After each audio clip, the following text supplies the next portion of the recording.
Breaking news. Pakistan మాజీ ప్రధాని ఇమ్రాన్ ఖాన్ మరణించినట్లు వార్తలు వస్తూ ఉన్నాయి. దానికి సంబంధించిన కంటెంట్ కూడా సోషల్ మీడియాలో వైరల్ అవుతా ఉన్నది. ఈ మేరకు అక్కడున్న పోలీసులు అయితే ఇమ్రాన్ ఖాన్ కుటుంబ సభ్యులను కూడా ఆయనను కలిసేందుకు అనుమతి ఇవ్వకపోవడంతో అనుమానాలు మరింత బలపడతా ఉన్నాయి. ఈ మేరకు బెలుచిస్తాన్కి సంబంధించిన విదేశాంగ మంత్రిత్వ శాఖ అయితే ఎక్స్లో ఒక పోస్ట్ పెట్టింది. ఇమ్రాన్ ఖాన్ జైల్లోనే మరణించారు, అనారోగ్యంతో మరణించారా లేదంటే అక్కడున్న అధికారులే, పోలీసు అధికారులే అతన్ని హింసించారా అన్న రీతిలో ఆ పోస్ట్ అయితే కనిపిస్తూ ఉన్నది. ఆ పోస్ట్ దర్శనమిచ్చిన తర్వాత ఇమ్రాన్ ఖాన్ మరణంపై పలు వార్తలైతే ఇప్పుడు వివాదాస్పదంగా మారాయి.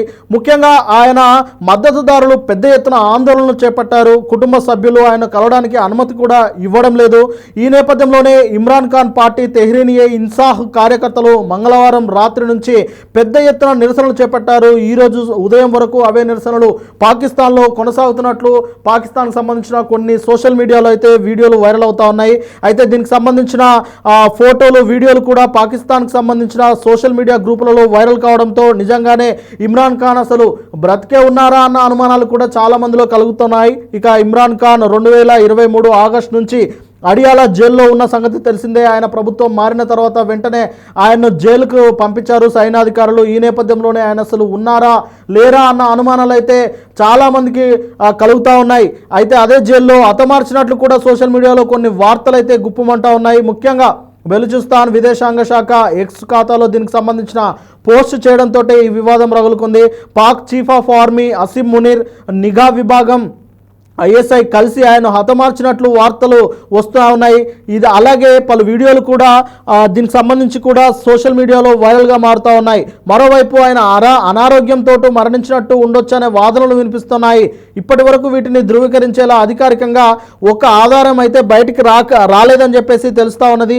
ఈ వార్తల నేపథ్యంలో ఇమ్రాన్ ఖాన్ సోదరుమణులు మంగళవారం రాత్రి నుంచి జైలు దగ్గర చేరుకున్నట్టు తెలుస్తూ ఉన్నది. జైలు దగ్గర అక్కడ జైలు అధికారులకైతే వారిని ఒకసారి చూపించాలని చెప్పేసి జైలు అధికారులతో వాళ్ళు వేడుకుంటా ఉన్నారు. కానీ జైలు అధికారులు అయితే ఇమ్రాన్ ఖాన్ చూపించేందుకు వాళ్ళు సిద్ధంగా లేరని తెలుస్తూ ఉన్నది.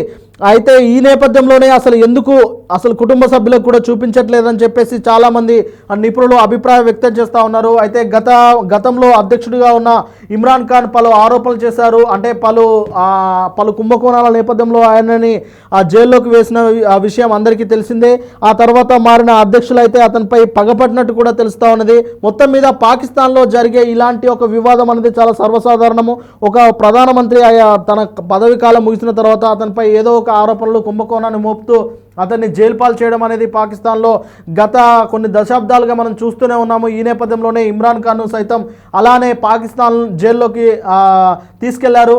ప్రస్తుతం దాదాపు 2.5 సంవత్సరాలు అవుతున్నప్పటికీ అతను జైల్లోనే ఉన్నారు. ఇక ప్రభుత్వం మారితేనే అతను జైలు నుంచి బయటకు వస్తారు అనేది చాలా కాలంగా నిపుణులు అయితే ఆలోచిస్తూ ఉన్నారు. కానీ ఇక ప్రభుత్వం మారేలోపే ఆయన అసలు జైల్లో ఉన్నారా, నిజంగానే ఏమైనా జరిగిందా అన్న ఆలోచనలు అయితే ఇప్పుడు పెద్ద ఎత్తున మొదలయ్యాయి. చూడాలి మరి ఇతని యొక్క అతను మరణించారా లేదంటే అతను బ్రతికే ఉన్నారన్న విషయాన్ని పాకిస్తాన్ అధికారికంగా బయట ప్రకటిస్తుందా లేదా అనేది మరికొద్ది రోజుల్లో చూడాల్సి ఉంది.